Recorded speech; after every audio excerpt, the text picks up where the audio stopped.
আসসালামু আলাইকুম। সবাই কেমন আছেন? আশা করি সবাই অনেক ভালো আছেন।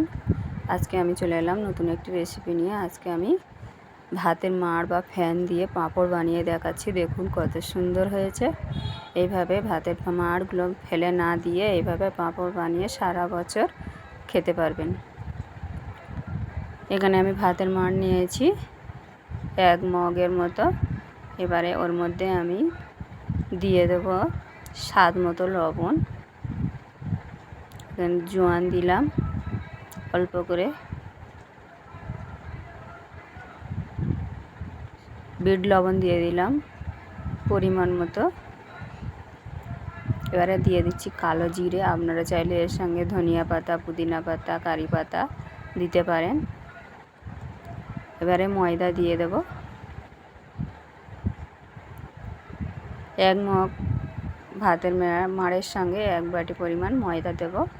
অল্প অল্প করে দিয়ে আমি এইভাবে ব্যাটারটা রেডি করে নিয়েছি। দেখুন, আর ব্যাটারটা এইভাবে নাক টানলে হচ্ছে কি এদিক ওদিক হবে না, তখনই ভাবে ব্যাটারটা রেডি হয়ে গেছে।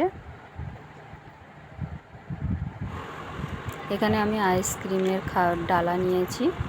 এবার এই প্লাস্টিকের ডালাগুলোর মধ্যে আমি 1 চামচ করে ব্যাটার দিয়ে দেবো। এইভাবে প্রথমে তেল ব্রাশ করে নেব। এইভাবে তেল লাগিয়ে নিতে হবে প্রথমে, তাহলে ইজিভাবে পাঁপড়গুলো উঠে আসবে। সবগুলোর মধ্যে আমি তেল লাগিয়ে নিয়েছি। এবারে 1 চামচ করে ব্যাটার নিয়ে এইভাবে আমি দিয়ে ঘুরিয়ে নেব।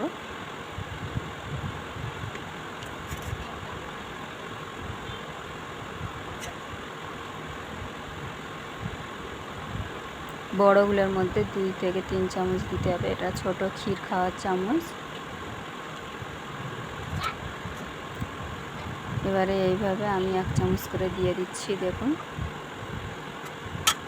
দিয়ে এটাকে আমি ঘুরিয়ে দেবো এইভাবে। প্লাস্টিকের বোতলের যে ঢাকনাগুলো হয় ওর মধ্যেও আপনারা বানিয়ে নিতে পারবেন, বা ছোট ছোট প্লেটের মধ্যে, স্টিলের প্লেটের মধ্যে বানিয়ে নিতে পারবেন। আর আমি এখানে ইন্ডাকশান নিয়েছি, ওর মধ্যে পানি গরম করতে দিয়েছি। পানিটা গরম হয়ে গেছে পুরোপুরি। এবার ওর মধ্যে এইভাবে ডালাগুলো সাজিয়ে দিচ্ছি, দিয়ে এবার উপর দিয়ে একটু ঢেকে দেবো। আমি একটা প্লেট দিয়ে ঢেকে দিলাম। দিয়ে দেখুন 2 থেকে 3 মিনিট পর পুরোপুরি রেডি হয়ে গেছে। এবারে এগুলো আমি নামিয়ে নিচ্ছি, নিয়ে আবারও এইগুলো বসিয়ে দিচ্ছি বাকিগুলো দিয়ে, এটাকেও ঢেকে দেব।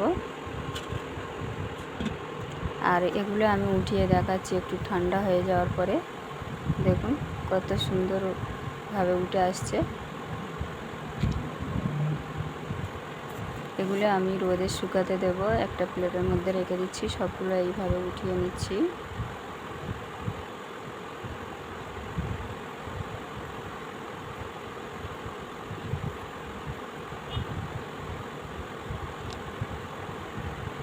দেখুন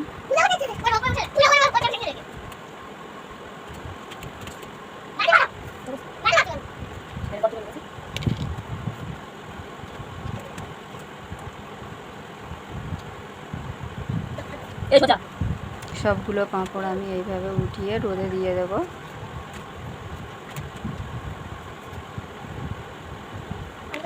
আপনারা চাইলে এটাকে চালের গুঁড়ো দিয়েও বানাতে পারেন, বা সুজি দিয়েও বানাতে পারেন।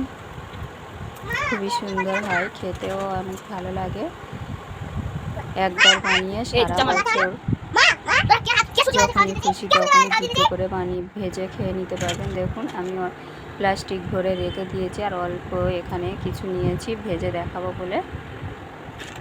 আর 2 দিন ধরে আমার শুকিয়ে গেছে একদম পুরোপুরি। রোদে 1 দিন রোদে দিলে পুরোপুরি শুকিয়ে যাবে, ভালো করে রোদ হলে এই গরমে। এবারে তেল আমি গরম করে নিয়েছি, এইভাবে একটা করে ভেজে দেখাচ্ছি। দেখুন